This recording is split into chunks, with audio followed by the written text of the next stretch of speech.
Hello friends, आइए देखते हैं सूर्य देवता सिंह लगन के तीसरे भाव में क्या प्रभाव देंगे। मेरी साइड में सिंह लगन की कुंडली है जिसमें नंबर 5 लग्न में सबसे ऊपर बीचों बीच लिखा हुआ है। तो यदि आपकी जन्म कुंडली में भी नंबर 5 यहाँ लिखा हुआ है तो आपकी जन्म कुंडली सिंह लगन या लियो असेंडेंट की है। सूर्य देवता तीसरे भाव में विराजमान है जहाँ नंबर 7 लिखा हुआ है। 7 नंबर तुला राशि जिसके मालिक शुक्रदेव होते हैं। रिजल्ट्स हमें बहुत साइंटिफिकली और सिस्टमैटिकली देखने चाहिए ताकि हमें ज़्यादा से ज़्यादा एक्यूरेसी मिल सके। इसलिए इस वीडियो को मैं 2 पार्ट में कवर करूंगा। पहले पार्ट में मैं सूर्य देवता के ऐसे रिजल्ट्स बताऊंगा जो ना केवल सिंह लगन बल्कि प्रत्येक लगन जिनके भी सूर्य देवता तीसरे भाव में स्थित हैं उनके लिए एप्लीकेबल होंगे। दूसरे पार्ट में एक्यूरेसी में और जाते हुए, सूक्ष्मता में जाते हुए हम डिग्री वाइज और नक्षत्र वाइज सूर्य देवता के प्लेसमेंट के क्या रिजल्ट्स होंगे उनको देखेंगे। साथ ही साथ मैं आपको उपाय, सावधानियां, लाइफस्टाइल प्रिकॉशंस, हैबिट्स बताता जाऊंगा जिससे हम ज़्यादा से ज़्यादा फ़ायदा उठा सकें, सूर्य देवता के प्रभाव और अच्छे कर सकें। हर प्लैनेट के अच्छे और बुरे दोनों तरह के रिज़ल्ट किसी भी भाव में आ सकते हैं। वो हमने हरे रंग से अच्छे रिज़ल्ट और लाल रंग से सावधानियाँ या ख़राब रिज़ल्ट लिख दिए हैं और साथ में प्लैनेटरी कॉम्बिनेशंस भी लिख दिए हैं। तो आप इसका स्क्रीनशॉट ले सकते हैं ताकि आपके पास अवेलेबल रहें। जब हम सूर्य देवता के जनरल रिजल्ट देखते हैं, ये भाव पराक्रम का है और सूर्य देवता एक राजा है। अच्छे प्रभाव में ये व्यक्ति बहुत पराक्रमी होगा, राजा की तरह बहादुर, शेर की तरह बहादुर होगा, खुद कमा कर खाएगा। इसको अपने ऊपर, अपनी बाजुओं पर बहुत भरोसा होगा। ये आदमी बहुत खूबसूरत या हैंडसम हो सकते हैं। किस्मत इनकी साथ देगी और इनको कभी भी ज़िंदगी में अच्छे प्रभाव में अपनी अक्ल से, दिमाग से धोखा या फरेब नहीं होगा। सूर्य देवता इस भाव में बैठ के अच्छे प्रभाव में इस व्यक्ति को लंबी उम्र और इसके बच्चों को भी लंबी उम्र प्रदान करते हैं। एक राजा की तरह ये आदमी जो भी नेक काम या अच्छा काम बोलेगा उसको करके दिखाएगा और झूठे आदमी से ये नफरत करेगा। जब सूर्य देवता यहाँ पर अच्छे प्रभाव में हैं तो कुंडली के अंदर ज़्यादातर चंद्रमा, मंगल, बुध और शुक्र, इनके प्रभाव भी अच्छे हो जाएंगे। ये वाला भाव हमको हमारे छोटे भाई बहन और हमारे सबॉर्डिनेट्स, जो लोग हमारे नीचे काम करते हैं, उनको भी दिखाता है। और सूर्यदेव राजा हैं, राजा सबकी पालना करते हैं। तो जितना ये दूसरों को पालेंगे, उनको नर्चर करेंगे, उतना इस व्यक्ति को फ़ायदा होगा, उसकी उन्नति होती रहेगी।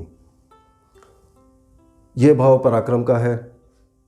जो व्यक्ति पराक्रमी होता है, मेहनत करता है और राजा यहाँ बैठे हैं, वह व्यक्ति अपनी ज़िंदगी में कभी भी चोरी नहीं करेगा। तो चोरी के माल से परहेज करना चाहिए और एक राजा की तरह, एक मेहनती व्यक्ति की तरह अपने मोरल स्टैंडर्ड्स, अपना कैरेक्टर बहुत हाई लेवल पर मेंटेन करना चाहिए।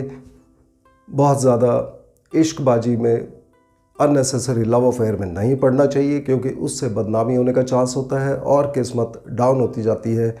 इसकी हम और डिस्कशन नक्षत्र में भी करेंगे जब वहाँ पर पहुँचेंगे।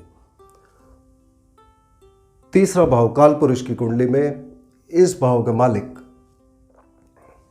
बुध देवता होते हैं। बुध देवता हमारा दिमाग दिखाते हैं और ये भाव पराक्रम का है। यानी कि जब ये व्यक्ति दिमाग का पराक्रम करेगा तो उसको फ़ायदा होगा। शारीरिक पराक्रम क्यों नहीं, क्योंकि यह भाव मेहनत का भाव है और राजा शारीरिक पराक्रम नहीं करता है, तो वो बुद्धि का पराक्रम ही करेगा और दिमागी कारोबार से इस व्यक्ति को बहुत लाभ होगा। खास करके ये व्यक्ति अगर ज्योतिष में या मैथमेटिक्स में किसी तरह से जुड़े होंगे तो ये इसमें बहुत सफल होंगे। इसके अतिरिक्त इस प्लेसमेंट में हाथी दांत का काम या हाथी दांत को अपने पास रखना ये खराब रिजल्ट्स दे सकता है। खास करके अगर राहु देवता भी सूर्य देवता के साथ बैठे हों। अब सूर्य देव के इस पोजीशन में जो इनके रिजल्ट्स आएंगे वो काफ़ी हद तक चंद्रमा देवता की प्लेसमेंट पे डिपेंड करेंगे। अगर चंद्रमा देवता कुंडली में अच्छे हैं तो ये व्यक्ति अपनी आखिरी उम्र में कभी भी गरीब नहीं होगा, अपने परिवार की उन्नति को देखता हुआ ही जाएगा। मगर अगर चंद्रमा देवता कुंडली में खराब हैं तो इस व्यक्ति के यहाँ दिन दहाड़े चोरी हो सकती है। अगर चंद्रमा देवता सूर्य देवता के साथ तीसरे भाव में विराजमान है, उस केस में अच्छे प्रभाव में इस व्यक्ति की किस्मत बहुत अच्छी होगी और ये बहुत मतलबी होगा। मगर यही चंद्रमा देवता का प्रभाव अगर खराब आ रहा है जब वे सूर्य देव के साथ तीसरे भाव में बैठे हैं, उस केस में चंद्रमा देवता एक फीमेल प्लैनेट है, तो इस व्यक्ति को स्त्रियों से, लेडीज से विरोध, शत्रुता, एनिमिटी, इन सब को फेस करना पड़ सकता है। बाकी प्लैनेट्स की जब हम कॉम्बिनेशंस यहाँ पर देखते हैं, मंगल देवता यदि छठे भाव में बैठे होंगे तो ये सूर्य देवता के प्रभाव को और अच्छा कर देंगे। सूर्य देवता यहाँ से 9वें भाव को देखेंगे। अगर 9वें भाव के ऊपर गलत ग्रहों का प्रभाव आ रहा है, 9वां भाव वीक हो रहा है, तो उस केस में इस व्यक्ति के बाप और दादा गरीब होंगे।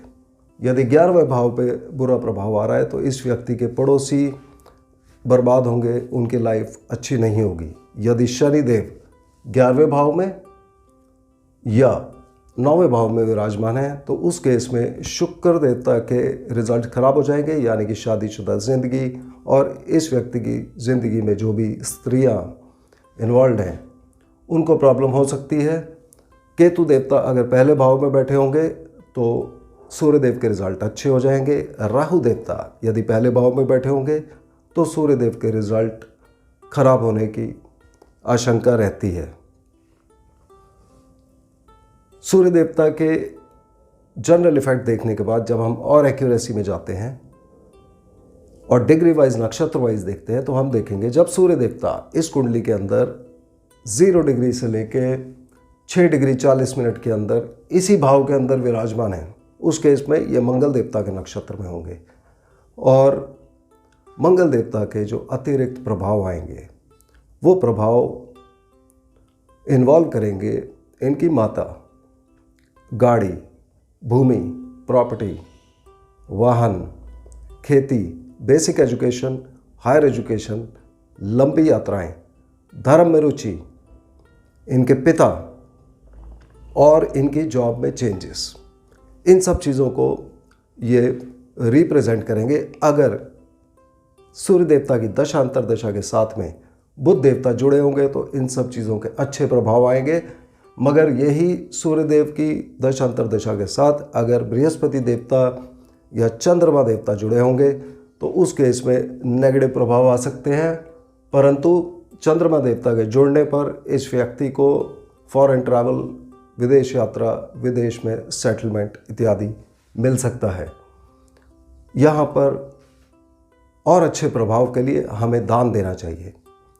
जब सूर्य देवता इसी भाव में, इसी राशि में 6 डिग्री 40 मिनट से लेके 20 डिग्री तक बैठे होंगे, तब वे राहु देवता के नक्षत्र में होंगे और जो एडिशनल रिजल्ट्स होंगे वो राहु देव की प्लेसमेंट कुंडली में कहाँ पर है उसके ऊपर डिपेंड करेंगे। तो वो आप अवश्य देख लीजिए। राहु देवता के और फिर अच्छे प्रभाव के लिए हम प्राणायाम कर सकते हैं। सूर्यदेव जब 20 डिग्री से 30 डिग्री के बीच में इसी भाव में बैठे होंगे तब ये बृहस्पति देव के नक्षत्र में होंगे। यहाँ पर जो एडिशनल इफेक्ट्स आएंगे उसमें ये इनको सीक्रेट, हिडन लव अफेयर दे सकते हैं जिनकी हम पहले बात कर चुके हैं। और यदि चंद्रमा देवता दशांतर दशा में जुड़े होंगे तो इसमें बदनामी होने का चांस बहुत ज़्यादा हो जाता है। यदि बुध देवता जुड़े होंगे तो थोड़ी सी इम्प्रूवमेंट होगी। इन्वेस्टमेंट्स के लिए शेयर मार्केट, अनसर्टन गेम्स, जुआ, सट्टा, लॉटरी, हॉर्स रेसिंग, इन सब के लिए ये प्लेसमेंट अच्छी नहीं है। यहाँ पर इनको अपने संतान की प्रॉब्लम आ सकती है, संतान से प्रॉब्लम आ सकती है और लव अफेयर में भी इनको लड़ाई झगड़ा इत्यादि होने का चांस हो सकता है। यहाँ व्यक्ति का एक्सीडेंट, स्पेशली स्पोर्ट्स इत्यादि में, उन चीज़ों में इन्वॉल्व हैं तो वहाँ पर एक्सीडेंट होने का चांस होता है और ईगो की वजह से लड़ाई झगड़ा होने का चांस भी यहाँ पर हो सकता है। जो लोग किसी तरह की फैक्ट्री प्रोडक्शन में जुड़े हैं या क्रिएटिव प्रोडक्शन में, जैसे कि actor, actresses, singers, music producers, even software developers, इन सब लोगों को यहाँ फ़ायदा होने का चांस होता है। ये प्लेसमेंट व्यक्ति की अकल्ट स्टडीज़ में, ज्योतिष, रीकी, टैरो, तंत्र मंत्र, न्यूमरोलॉजी, एंजल कार्ड्स, इन सब चीज़ों में व्यक्ति की रुचि यहाँ पर बढ़ा सकती है। पैतृक धन संपत्ति का यहाँ पर लाभ हो सकता है, मगर पिता के साथ अनबन हो सकती है, माता की तबीयत यहाँ खराब हो सकती है और पिता की किसी न किसी से लड़ाई झगड़ा इत्यादि यहाँ पर हो सकता है। इस प्लेसमेंट में ये जानना बहुत आवश्यक है कि यदि बुध देवता इस दशांतर दशा में जुड़े होंगे, सूर्यदेव की इस प्लेसमेंट के साथ किसी तरह से बुध कनेक्टेड हैं तो रिजल्ट्स अच्छे आएंगे, मगर यदि चंद्रमा कनेक्टेड हैं तो रिजल्ट्स खराब आने की उम्मीद है। अगर शनिदेव कनेक्टेड हैं तो शादीशुदा ज़िंदगी में ये प्रॉब्लम दे सकते हैं। यहाँ पर मेडिकल प्रभाव में व्यक्ति के पेट में प्रॉब्लम हो सकती है और उनको ऐसा महसूस होगा जैसे ये दशा शुरू होते ही उनका वेट एकदम से बढ़ने लग गया या कम हो गया। इस तरह की प्रॉब्लम्स आ सकती हैं। उनके कंधों में, बाजुओं में भी इश्यूज आ सकते हैं। यहाँ पर और अच्छे प्रभाव के लिए हमें बृहस्पति देव के दान करने चाहिए, यानी कि बृहस्पतिवार को या थर्सडेज को चने की दाल सुबह के समय किसी ब्राह्मण को दान दे देनी चाहिए। मगर कोई भी उपाय करने से पहले आप अपना कुंडली विश्लेषण किसी विद्वान से अवश्य करा लें। तो ओवरऑल जब हम प्लैनेट्स के रिजल्ट देखते हैं, हमें हमेशा ये याद रखना चाहिए कि कोई भी ग्रह किसी भी प्लेसमेंट में, किसी भी भाव में बैठ के अच्छा और बुरा दोनों तरह का प्रभाव दे सकता है।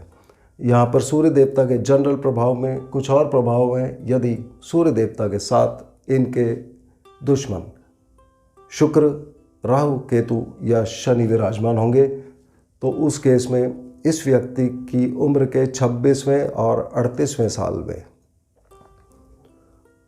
इन ग्रहों से रिलेटेड चीज़ों में प्रॉब्लम आएगी। जैसे कि अगर सूर्यदेव के साथ या शुक्रदेव विराजमान होंगे तो 26 और 38वें साल में इनके ब्रदर की वाइफ यानी कि इनकी भाभी को प्रॉब्लम आ सकती है और इनके कारोबार जो लेडीज से रिलेटेड होंगे वहाँ प्रॉब्लम आ सकती है।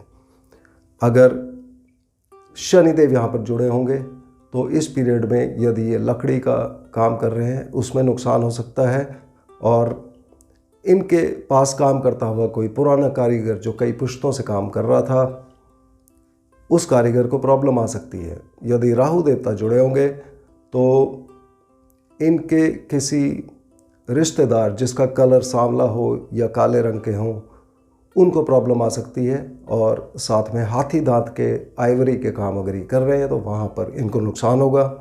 यदि केतु देव जुड़े होंगे तो इन व्यक्ति को इन सालों में इनके भतीजे को प्रॉब्लम आ सकती है। इनको फोड़े, फुंसी, पिंपल्स, इन सब चीज़ों की प्रॉब्लम आ सकती है और इनको बैकबोन में प्रॉब्लम आ सकती है। तो ये सूर्य देवता के ओवरऑल प्रभाव सिंह लगन के थे। सूर्यदेव के और अच्छे प्रभाव के लिए हमें नमक खाना कम कर देना चाहिए या पॉसिबल हो तो पूरी तरह बंद कर देना चाहिए, उससे हमें लाभ होता है। तो मुझे उम्मीद है आपको आज का वीडियो पसंद आया होगा। अगले वीडियो में हम फिर मिलते हैं, तब तक के लिए धन्यवाद।